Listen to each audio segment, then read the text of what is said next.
Welcome to Let's Go Live with Gigi Mar. I have with me romance author Rebecca Lange. Welcome, Rebecca. Thank you. Okay, so I have to start off by asking, I love your accent. Where are you from? I'm from Germany. Oh, okay, so do you speak like Dutch and German and... Not Dutch, but I speak German, yes. I was born and raised in Germany. Oh, that is so fascinating. I had no idea. That's what I love about going live with people, because you have no idea where in the world they're at. And it just is so great. This is the good side of social media where it brings us all together. Yeah. I mean, I'm in the US. I married someone from the US, so I live here. But yeah, I was born and raised in Germany. Does he speak German?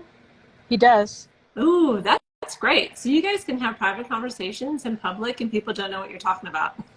Yes. But our kids also speak it, so that makes it a little more difficult. So, okay, so your kids then would be, well, not first generation because of your husband, but they speak the language also? Yeah. I think that's marvelous, because I have so many friends that they're like fluent in Arabic, or they'll be fluent in Italian, and then their kids don't know any, and I'm like, oh my gosh, why not? Yeah. No, we made a decision from the beginning that we would do that, and we were living in San Diego for 12 years, where both of our boys were born, and they actually have a German-American school there. So we had them go to that school, and then we lived in Germany for 5 years because my family is still there. Nice. And so yeah, they're pretty fluent. So that's nice. Oh my gosh, that's fantastic. I always say I'm going to learn. I took 4 years of French, and I can say like two things. It's so ridiculous. It's such a waste, but I'm in Houston, and so it would be great if I could learn Spanish, because basically everyone speaks Spanish here, but I still have not learned. Yeah. I'm always envious of those that are bilingual or try. I just think it's marvelous. Yeah, it's definitely nice, especially when you have relatives and friends still in that country, and your children and husband can also communicate with them. So. And don't you think it also keeps up your language skills? Because they say like if you don't use it, you lose it. Yeah, especially if it's not your first language. Like for my husband, I mean, his mom is also technically from Germany. So she started to raise her kids in German and English, but then when he got to a certain, like I think when he started school, he was like embarrassed, and he didn't want to, but then later in life he learned. He was a missionary for a church, and that's how he learned, and he still has relatives there too. So it's like it's nice for them to be able to speak to him. Oh yeah, yeah, how lovely. Well, I have so many questions to ask you. I kind of did a deep dive down your Instagram, a little bit of stalking. I hope you don't mind. Nope. But I am fascinated. So I want to start there. We'll talk about your author journey and your Duchess in Waiting, which is a bit coming up. I'm so excited for you. But on Instagram, you have some of the funniest content. I mean, it's witty, it's funny, you have a ton of likes.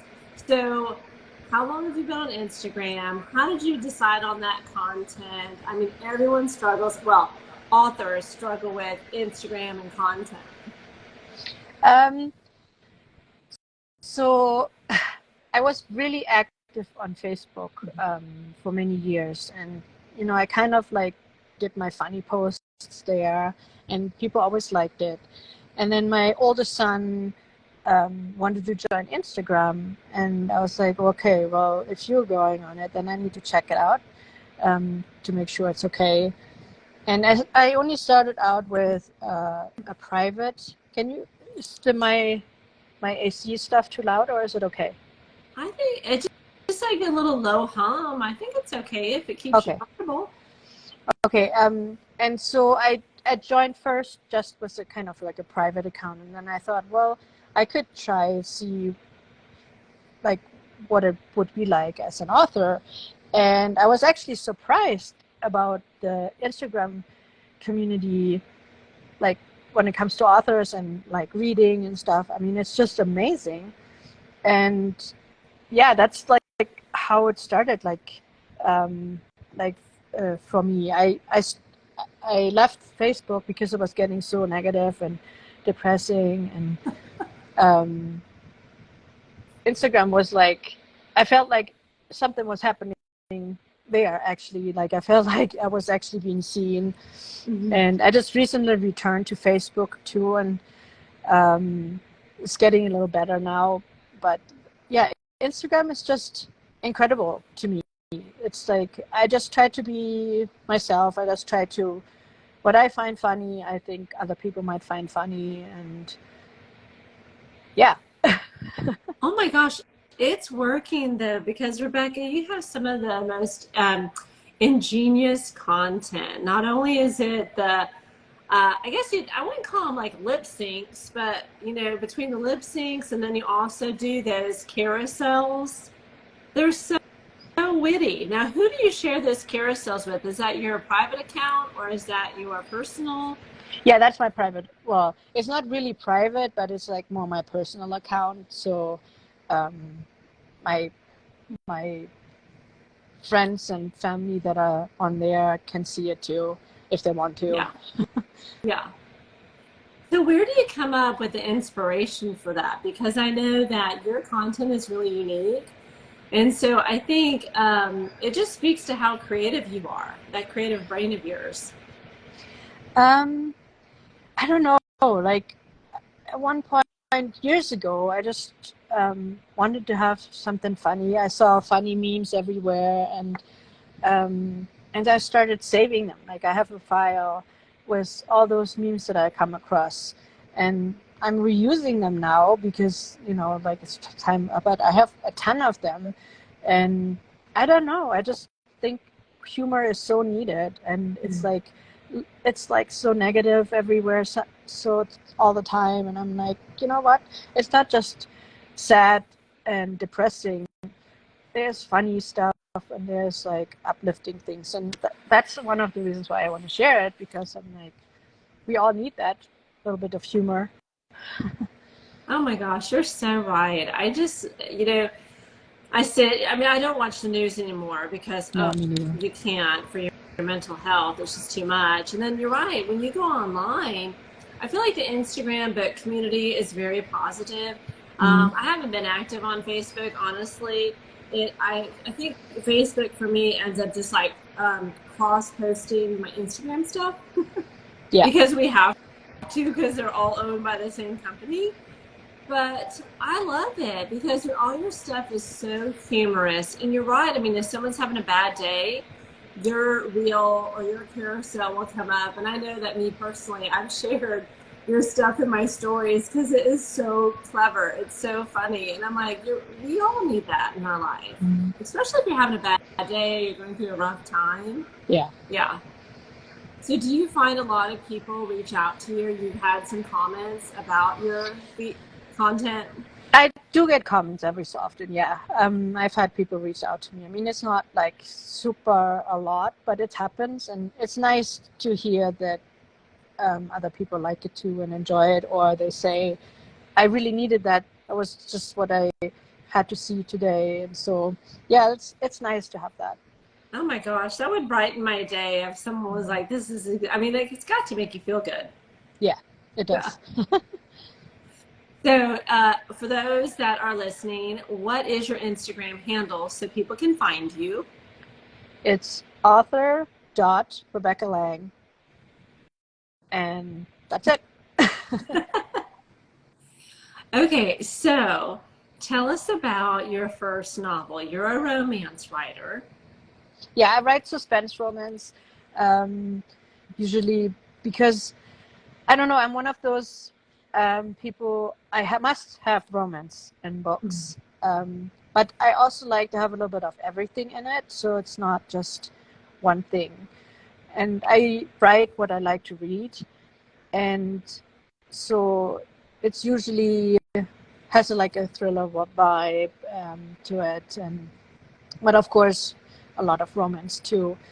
And yeah, my first novel, my debut novel is Heavenly Bodyguards. It's it's a trilogy, and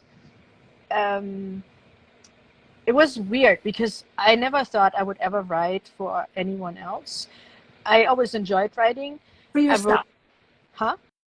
For yourself.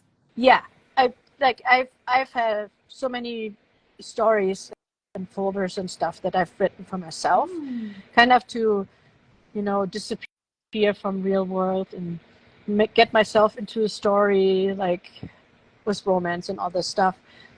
And then for a while when we were living in San Diego, I was trying to get into acting because I really, really love acting too. But that's really difficult to do, and I was taking more and more time away from my family, which frustrated my husband. And so he was like, we were driving to our date, on a date. We were like driving to a date. And he was like, why don't you write a book? And I was like, what?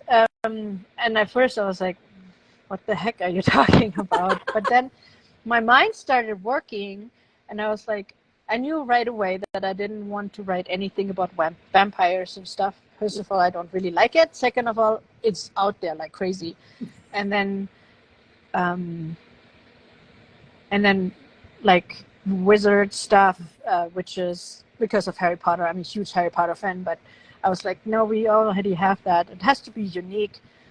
And then I kept getting this thought in my head, writing about guardian angels. And I'm like, nah, that's just weird. But it kept coming back. I just couldn't get rid of the thought. And that's what this is about. It's about a young woman who dies at the very beginning of the book. And then the first book is her getting trained as a guardian angel. And then, different stories and experiences she has as a guardian angel. So that's what the trilogy is about her and the many other guardian angels she comes across, and their love stories in there. And yeah, it was just weird that this thought kept being so persistent. I was like, okay, I guess maybe that's it. And actually the first draft of all 3 books I wrote within a year. So, but that was just the first draft, so it's been changed a lot since. But yeah, that's how it started. And then, I don't know, then I tried to get it out there. I tried to find an agent. I've tried to get it published, but rejection after rejection, which sucks big time. Oh, yeah. And eventually I was like, so many times I wanted to just give up. It's like, it's no use. They're just like sucky stories and not the good ones, like just trying to make myself feel better. And then I was like, eventually I came across, back then it was Create Space, and then Kindle Direct Publishing. And that's how that's the route I took. Then I was like, what year was that, roughly? I think I published my first edition of Heavenly Bodyguards, Training Action. I think that was in 2013. Oh, that's like in the very, very beginning, during the Yeah. the indie gold rush, I think. Yeah. So that's like when I first published a little cookbooklet because I wanted to try it out. I wanted to see what this program is like, and I had so many friends always asking me for my German recipes, and I'm like, I'm not just gonna give it to you. And so I translated all my recipes and then made a little cookbooklet, and then I published that one. And what's the name of that one? Because I'm German and I was raised. Really? Oh yeah, my mom. So German on both sides, and my mother learned all my grandmother's recipes, and so we grew up on that. And so you would say, you go to your friend's house and they're having hot dogs, and so hot dogs at my friend's house was like in a bun, chili and cheese Yeah. on top, right? You tell your mom like, hey, I want hot dogs, and it would be boiled and then sauerkraut. Uh-huh. You're like, not the same. So what's the No. name of the German cookbook? It's really just a cookbooklet, but it has my favorite recipes in it, and it's called German Deliciousness. Is it Um, under your name? So is it it still on is, Amazon? yeah, yeah, Oh, yeah. It's still on there. I have it here too. Do you want me to get it to show you very quick? yeah. And then,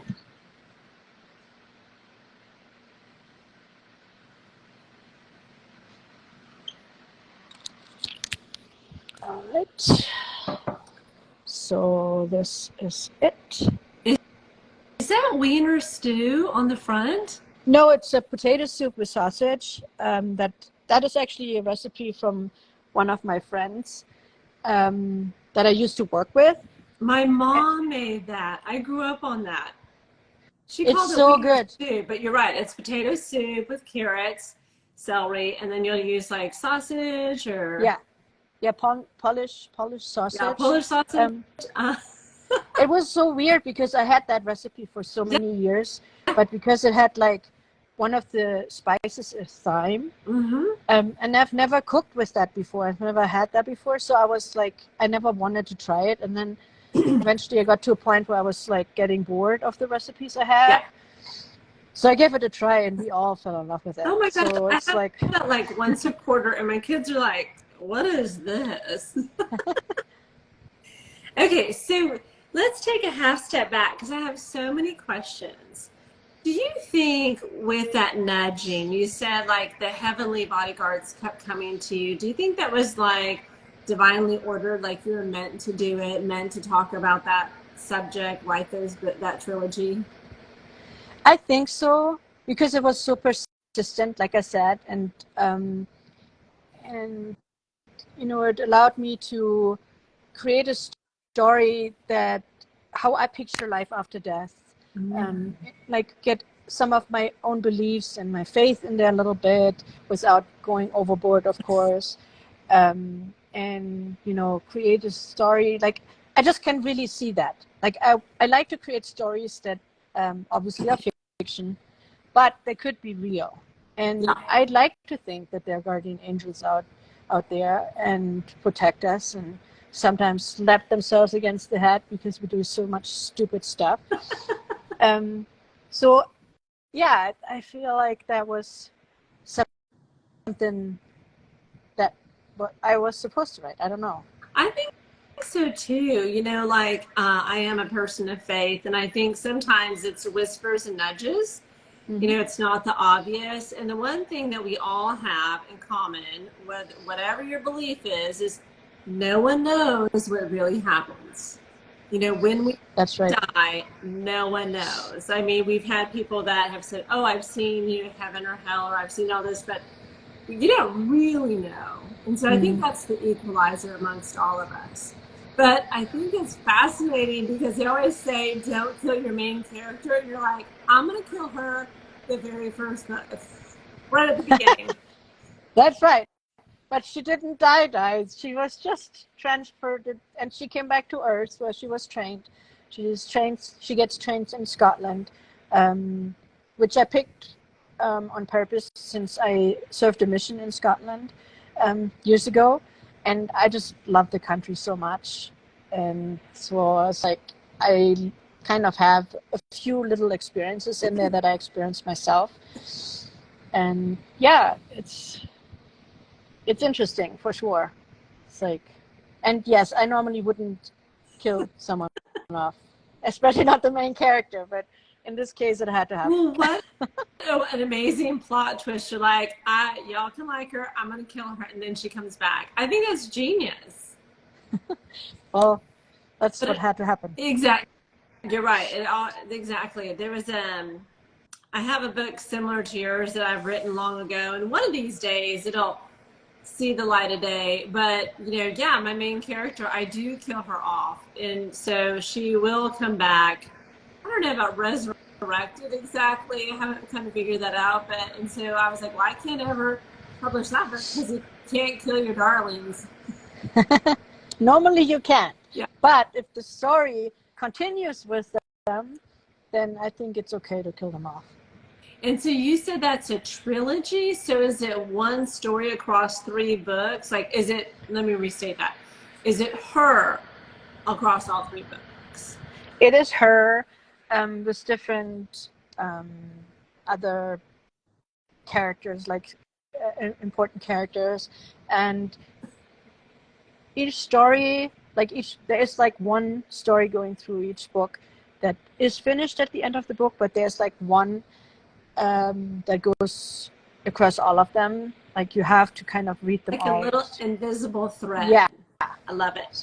It's like the romance part that goes through all 3 books. And I mean, technically you can read them on their own, but there are characters mentioned from previous books, so it's helpful if you know the other books. But yeah. Okay, so does she herself have a love interest without giving away too many spoilers? Yeah. Okay, so in the afterlife, we can still have love interest. Yep, I believe that. Ooh, I like that. You know what's so interesting? I've literally never thought about that, right? We always think that angels are assigned to our souls, right? And so you don't think about what is their life. You know, if they're dedicated to me as a guardian angel, what else do they do? And you just think, well, it's all about me. But I love that you put it about like, no, they have their own, for lack of a better word, lives that they're leading up there too. Yeah, the way I meet the story. So my guardian angels are always in twos. So it's like my missionary experience is like always in pairs, like 2 girls, 2 boys, but also a girl and a boy. And then I also put in like when couples, like actually married couples die, that and on Earth they get to be together as guardian angel couple. So kind of like that. So it's like, you know, that is cool. So if they're married in the earthly life, then they'll stay together in the heavenly life or the afterlife. Yeah. Oh, that's ingenious. Yeah, and my church, we believe that, you know, you can be together with your family forever, not just until death do like be apart. Mm-hmm. So that's kind of like my message a little bit, that, you know, if you die and you were married before, you get to be with them again. And if you haven't found anyone before you pass on, I believe you can find someone on the other side. So I don't know. But you know, that's beautiful because it's a message of hope either way. Mm. I love that.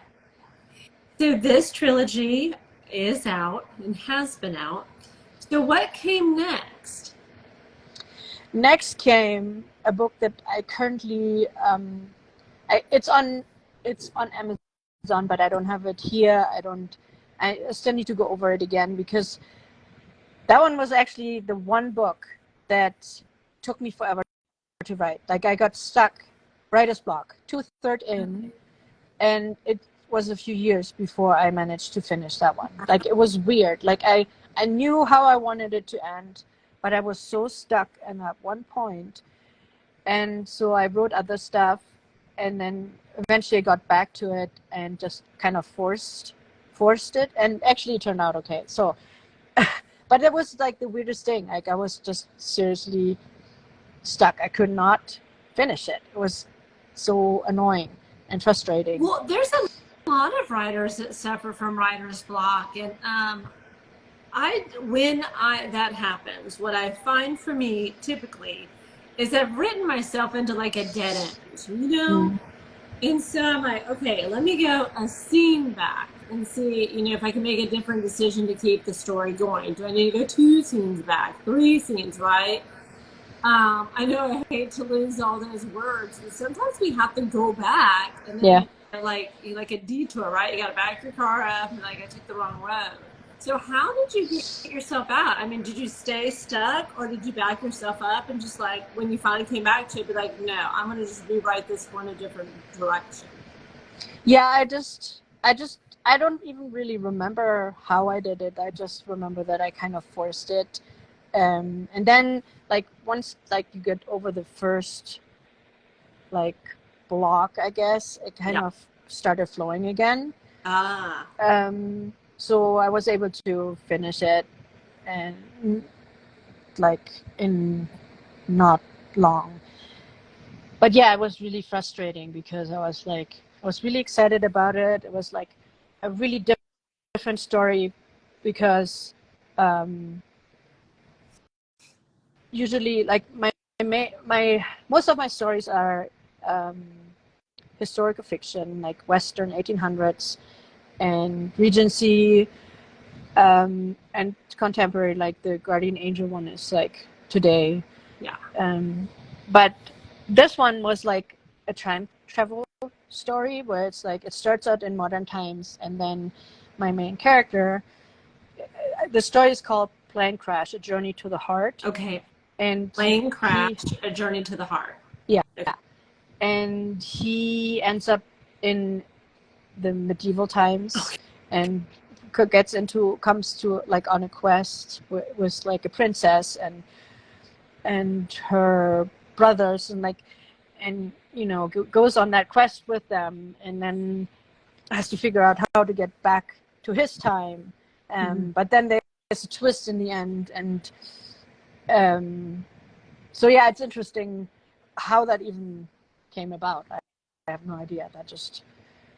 That's usually not so much my time period, but it was fun to Well, write. I was going to say, do you think writing, I marvel at people that write historical fiction. I feel like it's harder. You Yeah. have to know the technology that's available at the time. You have to know what they're wearing, the setting, their language. It's literally, to me, writing in a completely different language. Yeah, it's a challenge for sure, especially since English is my second language, and so I have to like research Old English and how they talked, and it's I think the most difficult or scary part of it is readers, because some readers think they know it all about Oh, historical fiction. oh They're yeah, they like, do. Regency reads it over, and it's like Regency and Regency and Regency. And I mean, these readers, oh my gosh, I've seen where they've called out authors for like the yeah, yeah, slightest little thing. and And I'm I'm like, like, and whew. that drives me crazy. It actually makes me angry because I'm like, how do you know that? Did you live during the 1800s? Did you live in the 1700s? How do you know that they can't have little? It's still fiction, duh. Yeah, yeah, yeah, yeah. No, but um, they but are yeah, you have to serious. do your homework. Oh, You have to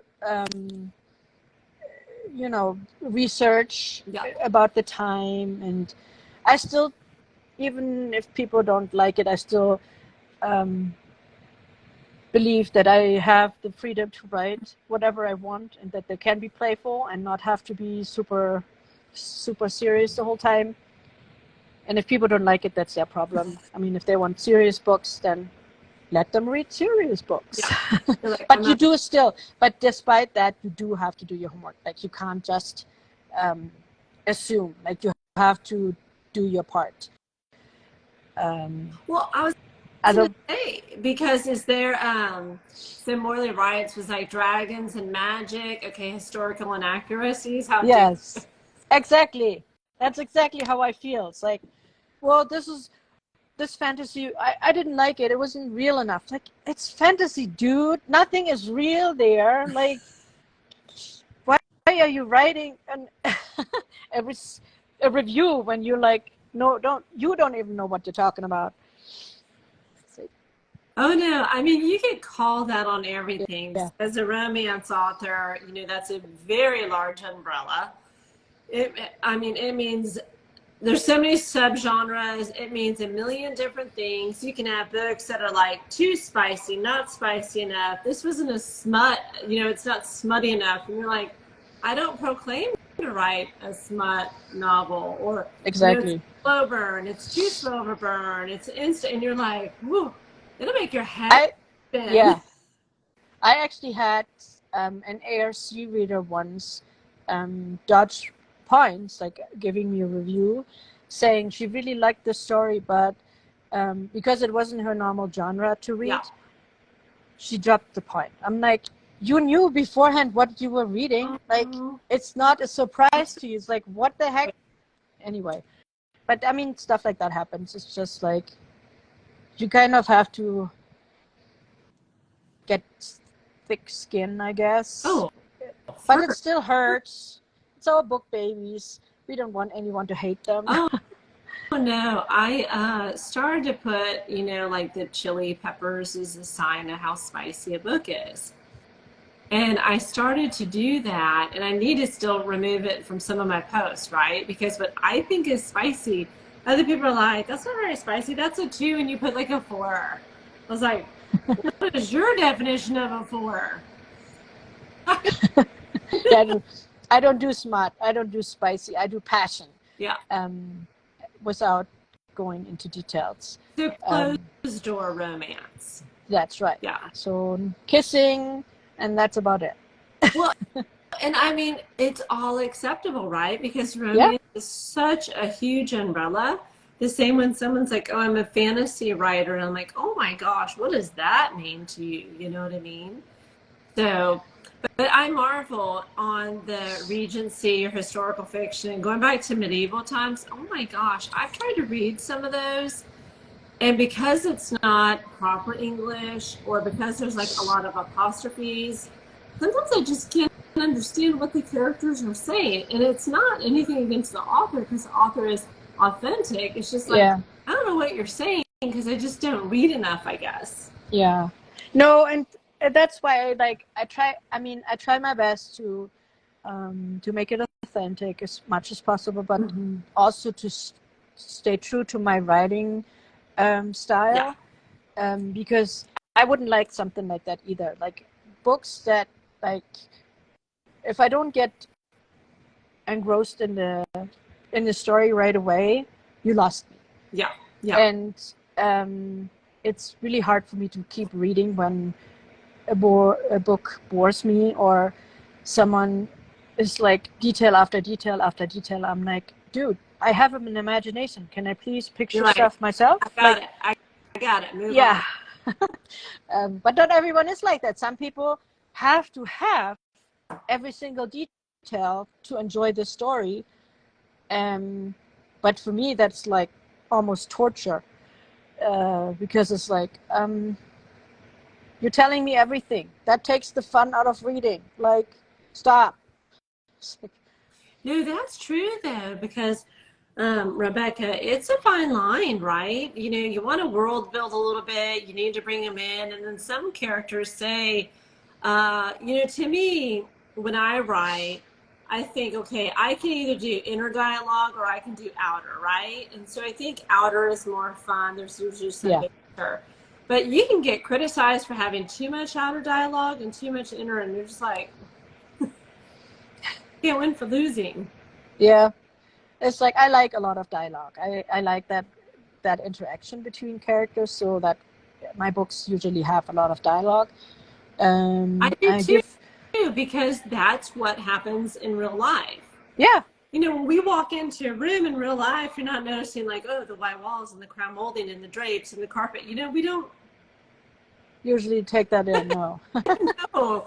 You may notice like, hey, this place is nice or this hotel is beautiful, but from there, it is all a dialogue. So I'm like you. I really like heavy dialogue, and when it's pages of description, I'm like, flip, flip, flip. Okay, here we Yeah. are.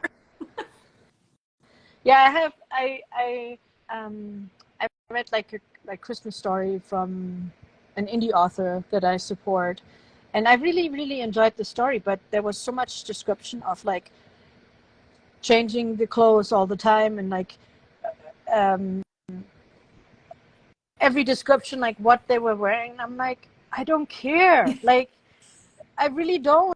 Like, just that's just page fillers for me. And so I'm like, But I mean, I still enjoyed the story. It was still a really good story, but it is off-putting a little bit. And Yeah. some people do it extremely. So it's like, okay, you have a very thick book, but most of the book is describing the room, and I don't like that. I'm sorry. Yeah, that's what Morley said. I'm in the Yeah. same where blocks of description make me not want to read it. It's so funny that you mentioned clothing because I have a developmental editor. She's phenomenal. And she's like, could you stop mentioning what she's wearing? No one cares. I like Okay, her. I can do that. That's an easy fix. Okay, so after your medieval book, then what came next? Then I wrote my first historical fiction Western 1800s book. It's my thickest book.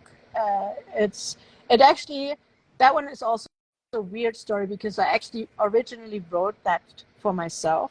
Mm-hmm. I have a copy in German that I wrote, and then eventually I thought this is actually a pretty good story. So I translated it, added a lot of stuff to it, changed the story somewhat. And one thing I like to do in my books is I like to make it fun and relatable, but also like add real life issues to my stories. Yeah. To kind of raise awareness, and like, so that one addresses like a bunch of stuff like women rights, because back then they didn't have any rights. None. And abuse, human trafficking, actually. So it's like I tackle a bunch of really important issues, but it was in my story. So it's like, it's that my character is going through that or sees that happening. And it was really fun and I had to do a lot of research for that too, because like of the way things were, because back then men pretty much could abuse and torture their wives whenever they wanted. With it, because they were considered the same as property. Yeah. Mm-hmm. And it's like the story is about a young woman who her father wants her to inherit her ranch, but the laws weren't that she technically couldn't. So she starts fighting for her rights, standing up for that this isn't fair, and stands up to the men and like that are in charge. And I always have my characters always have really supportive alpha males around them, because I feel like today men are so much bashed and like called out dumb and stupid and all these things.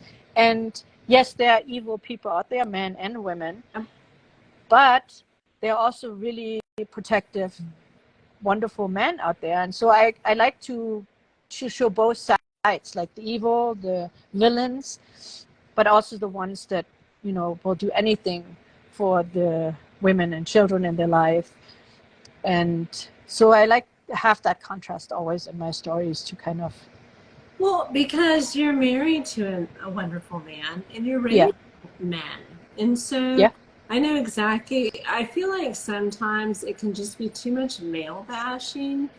And I'm raising a son the same as you, and I was like, I don't want to hear it. There are good and bad people, regardless of their That's right. Regardless, to me, it's not about any of that stuff. It's about character. Yeah. Mm-hmm.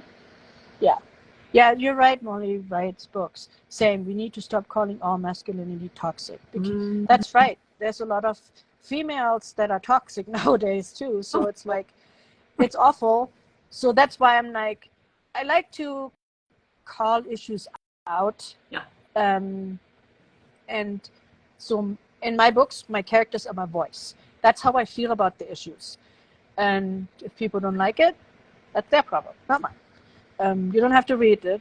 So yeah, exactly. Me too. I've never once felt I wasn't equal to men. Like, that's stuff in the past. So yeah. Well, let me ask you this. You said it was your longest book. What does that mean, word count or page count? And then how long did it take you to write that one? Did it flow better than the medieval one that you said you had writer's block, that it took you a couple years to Yeah, overcome? I really love the Western 1800s period for some reason. It's like, I find it very romantic, even though I know it's like super hard times. I mean, they were suffering a lot Oh, with like things that were happening. But yeah, I think it has like over 130,000 oh words. wow. So that's It's a not, lengthy romance. I love those. yeah. Mhm. And usually my books are between 60 and 80,000 Ah, for the most part. And so, yeah, this one was definitely, but probably because I added so much and then kind of connected it yeah. all. And then I had more ideas about like wanting to raise awareness for like human trafficking, because that's been in existence always, I think, and it's awful. It is, and we always think here in the US, it's like a US problem. It is a global problem. Yeah, It started way before it got here, and gosh, I hope it does not continue way after, right? But yeah. it's just, to me, it's so sad because I do have a book that deals with that as well. And when I did my research and talking to some of the victims of it, it's just, well, they have that new movie out called The Sound of Freedom. I Mm. think you've heard it. I've heard of it. I don't want to see it because I know I'm gonna Oh, be devastated and super upset. my But I first thought, love what they're doing. I love Tim Ballard and the work he's been doing for so many years yeah. now. He's incredible, and all of the people that work with him. And he is fighting an evil, like a terrible evil. Yeah. Well, so my sister saw it, and she believes the same as us. And I said, "Oh my gosh, I don't know if I could stomach that." And she said it was difficult, but at the very, very end, it's so critical because at the very end of the movie, they have real life footage of people getting taken or kidnapped, and how simple it is, how easy it is, and it's just like surveillance cameras at the mall. It's people's Ring doorbells and their children getting snatched up. I mean, she said it's horrifying. Mm-hmm. And so I was just like, that's when you know evil walks amongst us. Mm-hmm. Yeah, it's terrible. It's awful that this is happening. Well, and I'm glad And that film is out because we got to put mm-hmm. that conversation. That conversation keeps sliding to the back as somehow not acceptable. That's too strong of a word, but I guess tolerated. Like everyone knows, and even though we have strong laws here in the U.S., it's still prevalent in the U.S. And you're just like, it's ridiculous. And so I don't know the answer to that, but I think however we can help, we will.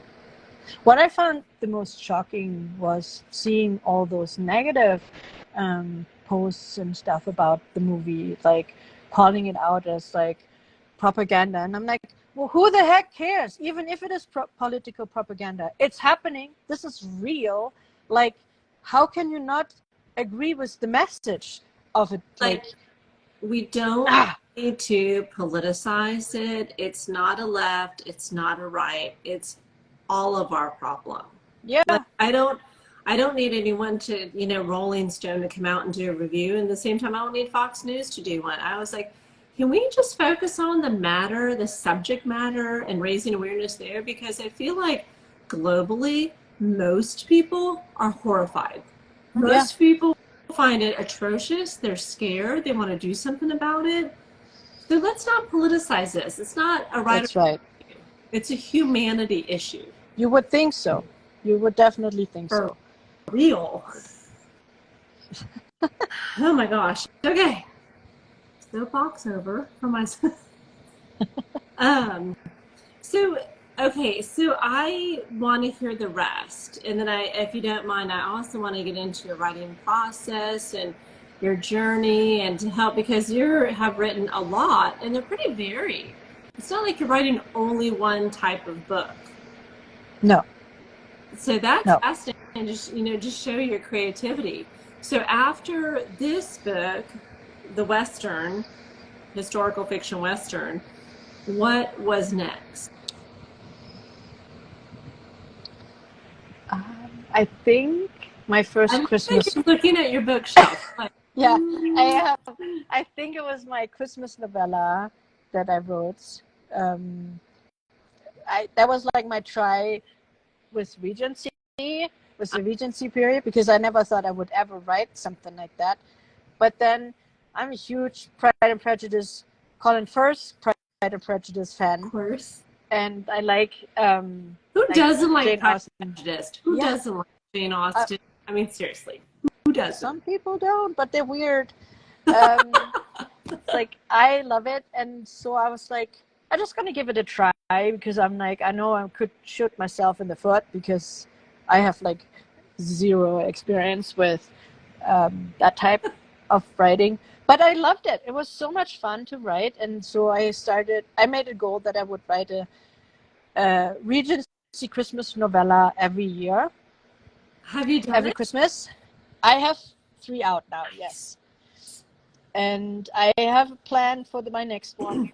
But I actually did a different thing this year. I'm getting out a novel, suspense novel next month, at the end of next month. Duchess in Waiting. And like, as I'm getting it ready, I had this idea I could turn this into a series. So book 2 is going to be my Christmas novella. Okay, but I thought Duchess in Waiting was book 1 of a series. Did I get it wrong? No, okay. No, that's why, like, originally that was not my plan. Oh, okay. And actually, originally I started writing that on Kindle Vella. Yeah. And then I had more ideas, and I'm like, I think this would be nice to have as a book, like an actual book. Because Kindle Vella is for novellas only. Well, no, you can make it novels there. I'm still figuring that out. Like, I had like some like word count this and below. You can have how many episodes you want. So I actually have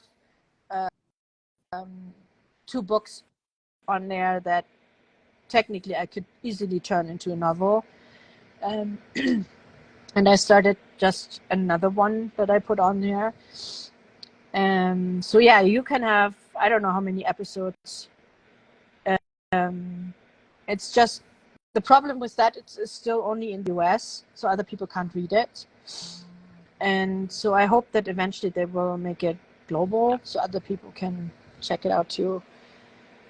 But yeah, like, I'll ask you a question. Yeah. On the Christmas novellas, are they a series? Are they like a joined series? Or are they totally separate Regency books? They're totally separate, in different areas, with different characters. Now that the Duchess in Waiting, that will be a series, so they will be connected. There will be kind of like romance stories, which characters that I've mentioned in like the first book. So the second book will be one of the characters that I mentioned in the first book will have a romance in the second book, and so on.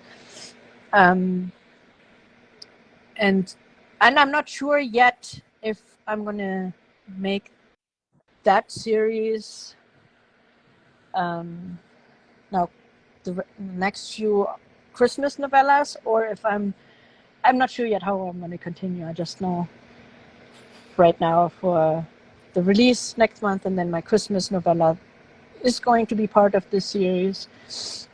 But usually I try to have like a separate Christmas novella out. So Duchess in Waiting, do you have a release date that you want to announce? I'm not 100% sure yet. Okay. So I'm hoping at the very end of August that it will be available. I'm still working on it. In that trilogy, you're going to publish a Christmas novella that's tied to that world. Yeah. So I don't know if it's going to be a trilogy or more, because I have several characters that I can write about. Nice. And so so the second book will be my next Christmas novella release. And then I have to see if I'm going to write another novel or another Christmas novella. I have to see what feels right for it, I guess. And that's what I was going to ask you, because you're prolific in how you're just writing. So do you have a plan? Do you kind of know what you do in 2024? Or do you do it by feel? Like, okay, I got this novella, it's launched, let me try and fill in the blank. So I don't plan ahead. Like it just happens. Like originally I always wanted to just write one story at a time. And that worked well in the first several years. And then I was hit by so many ideas, I can't keep up with them. So now it's like a new story. Like while I'm writing a new story, an idea comes to my head. And then I develop it in my head until I can't take it anymore, and then write it down, at least so it's out of my head, and then I can focus on finishing the other one.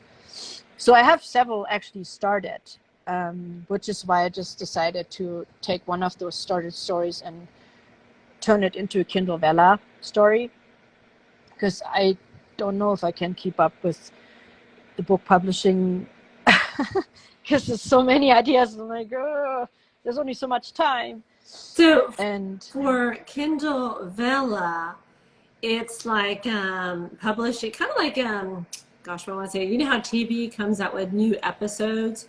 So that's what that's like, huh? So you can put up like a chapter to keep the story going? Yes. So I didn't quite understand it all. Like I'm just barely starting to understand it, even though I've had two of my stories on there for quite a while. Nice. One I had completed eventually, and then I talked to other people who have Kindle Vella stories, and they're like, it's actually best if you have the episodes shorter, like between 600 and 1,500 words. Okay. And I always had mine maximized to the 5,000 words. Excuse me. And I think that is off-putting to a lot of readers, because they want short. They want it not quick and easy. Yeah, and maybe they don't have that much time, so they just want to get. Yeah. Plus, you have to get keys to read it. Like you have to get to unlock. Yeah. The next. So the first 3 episodes are always free, but then you have to get those keys, so you have to pay for it. So if you have like almost 5,000 words, that's a lot of keys, and means it's more expensive. So I'm learning. So I'm in the process of republishing my stories that I had on there in shorter episodes. Yeah. And now I have a lot more episodes suddenly. Like I had the one I had finished, I had 14 episodes, and now I'm like over 40 because they're shorter. Oh, wow. So yeah, it's like, it's really nice that way once you understand how that works. Yeah. So if I'm to understand this correctly, you're writing a book, and because you have shiny new idea syndrome, which is a beautiful gift to have, because I know a lot of writers are just like, I don't have any more ideas. So while you have all these new ideas, then you're able to then put them in episodes. And so like you're writing 2 at one time or 3 at one time? Yes. So like the ones I have on there, I started trying to remember the second book I have on there. It's called That Poison Kiss. It's actually a story I started writing on Instagram, like live. So I posted episodes before I figured out was Kindle Vella. And I mean, I never finished it to the very end. So like I was almost finished, but never. And then I put it on Kindle Vella, and I still need to finish the end. Like it's, but right now like I said, I've republished the episodes I have, and then I will focus on finishing it. And the same goes for my third one that I put on there. It's a story I've been writing to release as a book. But like I said, it's there's only so much I can publish and do. So at least that way it gets out there, and if people want to read it, they can. And eventually I can turn it into a book if I want to. So I find that so fascinating because I know I had on two authors that were on Wattpad. And so they kind of test out their material over on Wattpad. And so sometimes if it's well received, it helps improve their writing craft, they will take it off Wattpad and then publish it indie. And then they have a couple series that they'll just always leave on Wattpad because that's where their origins are from. So this Kindle Vella kind of reminds me of that, right? Where you can test out smaller things, their episodes, and if it does well, I guess you can, like you said, just pull it from there, redo it, bundle it up, and then publish it, correct? Yeah, and I mean, some people do very well. Like I've talked to, like there are a lot of Facebook groups out there that was like for Kindle Vella, different groups where you can like support other authors or stuff like that. And I talked to one of the authors, and she said she quit her day job because her Kindle Vella stories were bringing enough money in that she had enough each month. Wonderful, yeah. So I'm like, I want that too, but yeah, right. But it works for some at least. So we shall see. Inket. I haven't heard of Inket. I've heard of it, but I've not looked into it. It's like, I mean, there's so many programs out now. Yeah. I find that overwhelming a little bit. So I use Kindle Direct Publishing and Draft to Digital. Yeah, I love that one because it really likes you. Like it gives you a lot more option when you publish your book, like to make your chapters look nice. And like to add like special things to it that Kindle Direct Publishing doesn't let you do that. So and I have a control issue where I don't want to put all my eggs in the Amazon basket. Yep. Especially you do hear that these Amazon KU, if they have a pirated book, they lose everything, and that just freaks me out. But Draft to Digital is phenomenal. I use it, and you can't beat it. And it's interesting. No. They continue to add more sources international to pick up your book. And this is just something totally out of the blue, right? You never know where your fan base is from. And so I have quite a little following in India. And it's all because of where Draft to Digital, all those other markets. And so I was talking to my daughter, and she says, "Why do you have so many sales in India?" I said, "You never know." No, you don't. Your books too. It's D2D. Yeah, I absolutely love it. It's it makes it so much easier. Kindle Direct Publishing, I was regretting the publishing process every single time because of formatting and stuff. And D2D is so easy to use. Like I said, they're like distributing you everywhere. And when I found out, I did not know that when you sign up your books on Kindle Unlimited, that you have to be exclusive to Amazon. When I figured that out, I'm like, my books are out of here. There's no way in heck that I'm going to have them be exclusive. Which is another career, not for your career. Like if no, you can't, And I didn't really see it being profitable either. Like I felt like that was just a total ripoff. Yeah. And then the same thing I have one audiobook, and Amazon Audible is a joke when it comes to that. Like, it's you get 40% when you publish exclusive with them, with Audible. Yeah. If you go wide, it's 25%. And I'm like, Why? okay. Like, what do they do with the 75%? I have no idea. Yeah. They are jerks. That's what I think. And they're very selfish. Yeah. And so I have my books wide, my ebook, my audiobook, because I'm like, no, I don't, like you said, I don't like to put all my eggs in one basket. Like, Amazon has been cheating authors so much lately, and punishing them for like ridiculous things that they had no control over. No, if I find a way to get away from them completely, I'm gone.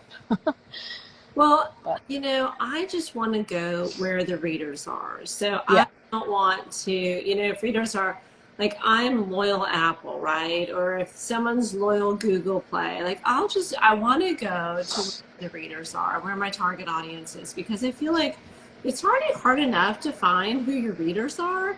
Yeah. That match you, and so in my experience, my books are not for everybody. I am a dark romance author. My stuff has content warnings. It's disturbing.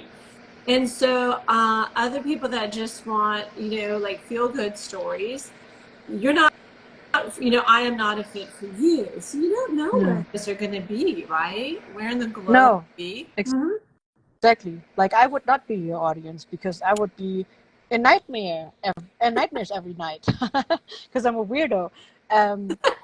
But yeah, like, it's so hard to find our audience. Yeah. And I know they're out there. Like, They there's are. other people who write like similar to us. They have lots of readers and tons of reviews, and I'm like, why don't you come to my books too and leave some of that? Like, I'd like that. Yeah, love. Well, that's why, I host these lives, because one, I adore meeting new authors. I think the indie author community is phenomenal. It's the best. And I just want to support other authors. And I share everyone's content. I do have romance authors, obviously. Romance readers in my newsletter. But on Instagram, shoot, it could be sci-fi. I mean, you never know, because so many readers read cross genre. They're not just like exclusively romance. No, exactly. Like, I do that. Like, mine, which is so hard for me to. I mean, I consider myself as a romance. Yeah, it's like, which is why I added to my title suspense romance. Yeah. Because it's like, there's always a little bit of everything in my book. So it's like, to just, I don't know, it just doesn't feel right to say just romance, because it's not. So yeah, sometimes it's really hard to pick a genre when you have like address different ones. And let's be honest, like, not, if you even have loyal readers, they're not going to like every story that you put out. I mean, I have a couple authors that they're an instant buy. And I read one who will remain nameless, but I read a story about 2 years ago, read the whole thing, and I was like, ugh. I just, it didn't resonate with me. It was kind of like more of a beach read of a prisoner. Like, let me think. He was like an escaped prisoner, but on a beach, in a beach town. I'm like, okay, well, you really can't hide in a beach town. Like, everybody knows everybody. So, That's true. And so that happens. So we have these loyal readers, and not every one of our stories is going to hit with them. Yeah. No, it won't. And I mean, we won't like everything either. I mean, like, there are books I've read from someone, and then another book, I'm like, yeah, well, you didn't have to write that one.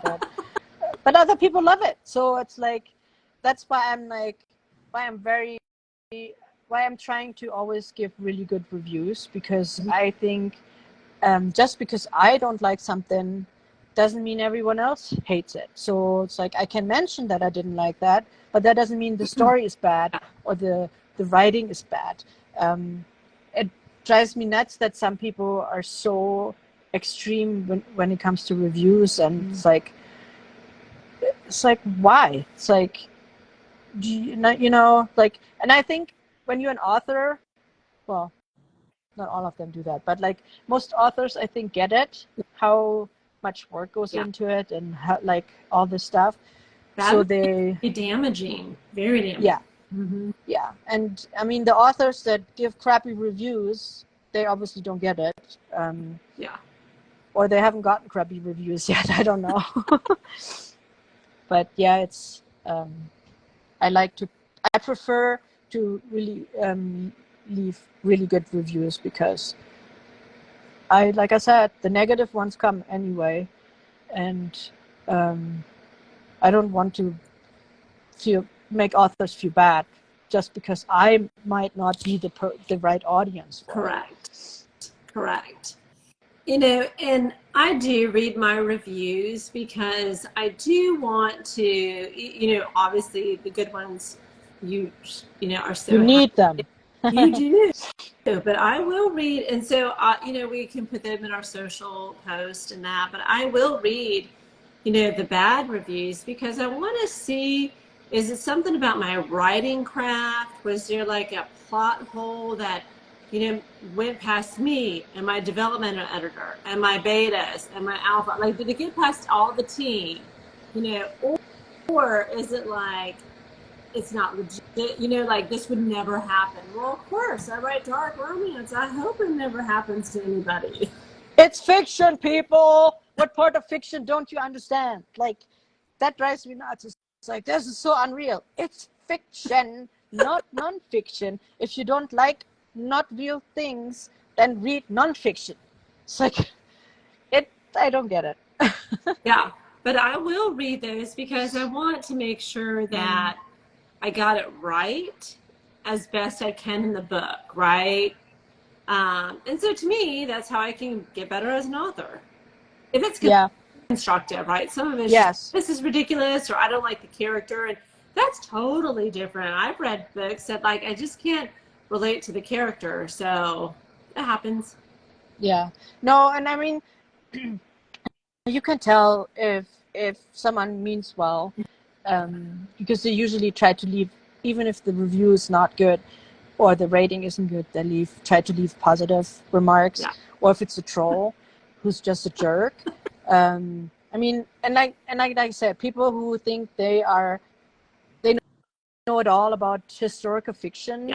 I want to strangle them sometimes. Like, I have a book that I absolutely loved from an author, not mine, and I read a 1-star review where they're like going off about, this is about, you know, they mentioned sugar plantation, and I can't support this book because, you know, slaves and stuff. I'm like, they only mentioned the plantation. Like, there is no talk about what is happening there.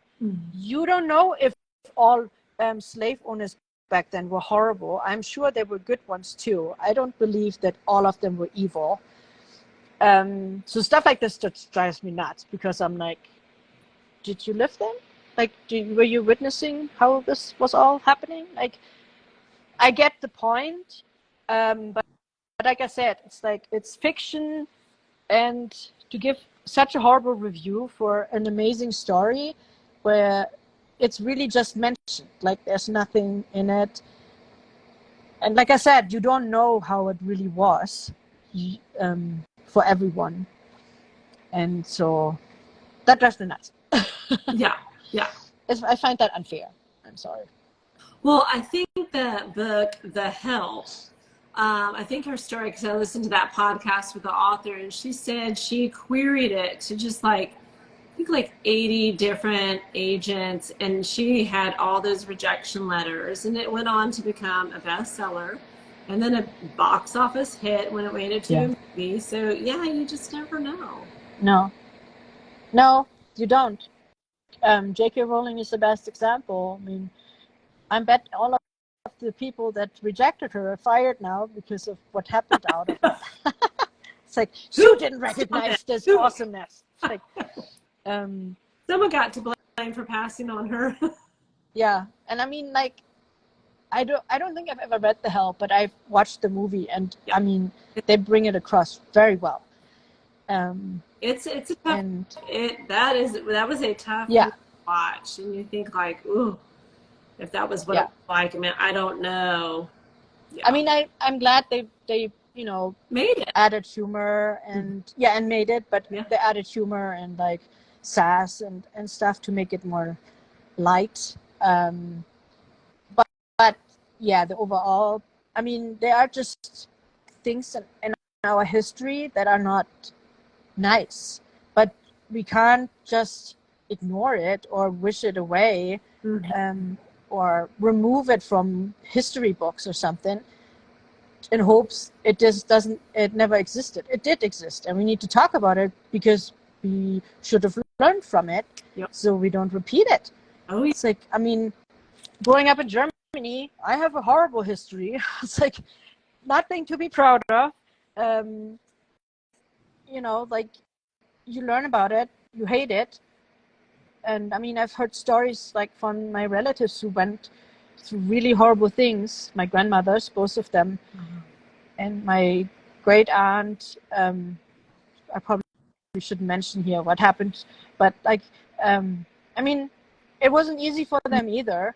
You know, like, it's like stuff like this should not just be forgotten. I mean, that is actually reality. That was reality. So Yeah, and I mean, I have a friend who, his grandfather was in the Nazi military, and he said, but you have to understand, he said, it was the whole country. You had, yeah, just like we had the draft, right? And so you're drafted to go to Vietnam. He said, and the best thing is, he says, you can't take today's experience and reasoning and overlay it onto back then. He said it was literally the entire nation.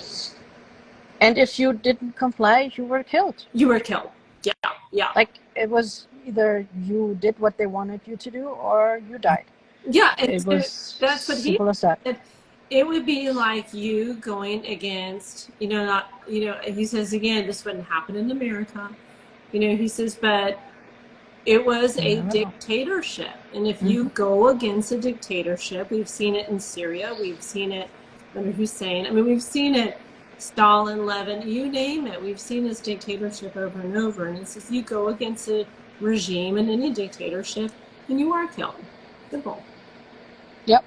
There was no question about it. They had to do what they were told, or that was that. And I think the whole thing, again, humanity, right? You're right. We can't wipe away history, but my gosh, can we learn from it? Can we cause it to stop happening? And I think that's what we're trying to do. Yeah, we should. Yeah. It's like, so it doesn't repeat itself. Oh my gosh. There's still people out there who try to repeat horrible things, thinking, "Oh, I'm going to do it better." It's like, no, those things don't never work. They will never work. Communism, socialism, not working. Don't do it. It's like, and I mean, growing up right next to East Germany, where they had like all this after the war was up, and I mean, I was in Germany when the wall came down, so wow. We watched it on TV. I think I was 10 when that was happening. And were you living close enough? Were you in the same city that it happened? No, okay. No, because that is like East Germany, Berlin. So I lived like in the northern part of Germany. So okay. It's like several hours away from Berlin. Yeah. So you're But I mean, history as well. Yeah, but I mean, and I've never been to the Brandenburger Tor. As weird as that sounds, I've never been there. I've been to Berlin, but I've never been to that part. But yeah, it's like part of the history, and that's a good part of the history when the bad stuff came down, and watching people how grateful they were, and it's like, celebration. and my grandparents, my mom's parents, they escaped East Germany before the war came out. Wow. So my grandmother was pregnant with my uncle when they escaped. So that was like the stories they tell, like how dangerous that was to do, and if they would have gotten caught, they would have been either in prison or gotten shot. Yep. So yeah, it's not not a joke. You know, that's what I always find just absolutely fascinating about humanity as a whole is the resiliency. I mean, the ability for the human spirit to prevail. I always think that would be such a wonderful book to write, but I don't know if that's in me. I don't know if it's in me, because there are some really fascinating stories by people, just really inspirational about, you know, how they overcome, because in some situations it would be easier to be executed than to stay and live in the environment of these, you know, war-torn countries, or what, you know, the decisions they have to make. I find it fascinating. Yeah. And I mean, you know, like I oftentimes think, you know, when you hear the stories about how people were shot at the wall because they tried to escape. Yep. You know, like how those soldiers really felt that had to do it. You know, it's like they, you know, are shown like emotionless, like they don't have any feelings. But I don't believe that. I mean, they just followed orders, and I'm sure that was super hard for a lot of them to do. I read a book, and I cannot remember. It was about, someone gave it to me when my father passed, and it was about hospice workers. It was a doctor in a hospice facility wrote it, and it was really very, very interesting. It was about the final words of people, you know, when they're about to cross over. But what his particular, I can't remember where in the U.S. he was. However, he had a lot of World War II veterans, right, that were crossing over. And he says many of them, and so it just is like pages and pages and pages of their stories and what the final words were. And he said many of them were so concerned about what they did in the war. He said, we had no choice. I've killed so many. So you had all these stories, and they were utterly heartbreaking, right? They're living to their 80s, 90s. A couple of them were almost 100 years old. And the guilt and the regret. And so I always keep trying to find it because it's so good. But you're right, to the point of all those officers, they had no choice. And when they are laying on their deathbed, they want forgiveness. And they're still, in one particular story, he said the guy, he had dementia and Alzheimer's, and so he wasn't really lucid. And they say before that death rattle that goes on in your lungs, he said, you have this last rally. And he said, we all see it. They have a moment of clarity where they'll sit up, they'll grab you, they'll talk to you. And that's what he said. He said, he goes, can you go ahead and bring the priest in and give me my last rites? He goes, because I know where I'm going, and it is not up.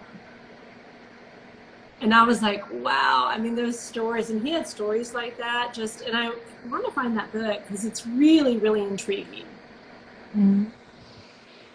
Yeah, there's some really interesting stories out there, and they're real, like they're real life. So he was a hospice doctor. So, you know, he had done, I think he had like 20 years into his career, and just started putting together a book of stories, obviously anonymity, but they're a book of stories. And it was really an interesting reading. Because you always wonder, right? What do people say? And do they know? And a lot of the stories is like people have been crossing over, and they're like, oh, so-and-so's waiting for me. We're going to a dance, or, you know, different things, right? So they've been crossing over, and they know it's coming, which is kind of cool. Yeah. Yeah. It's really interesting. Makes you wonder about a lot of things. Okay, so all this is giving you about 10 more shiny new ideas. Maybe. Let's hope not. I need to finish the ideas I have. So I was going to say, what's next? You have the book coming out next month. You have the Christmas novella. What does 2024 look like, ideally? I don't know. I don't know. I mean, I'm hoping that I get a break, like the big break for some reason. Like, the people will read my books and love them. And, I mean, this year was good because I actually had my first writers' conference. I did earlier this Nice. month, and I was asked to be a keynote speaker, which I was like, "Are you sure you want me? I'm not famous." Like, but she was so persistent. Like, she wanted me to be there. Like, she planned everything around so I could be there. And she actually, I earned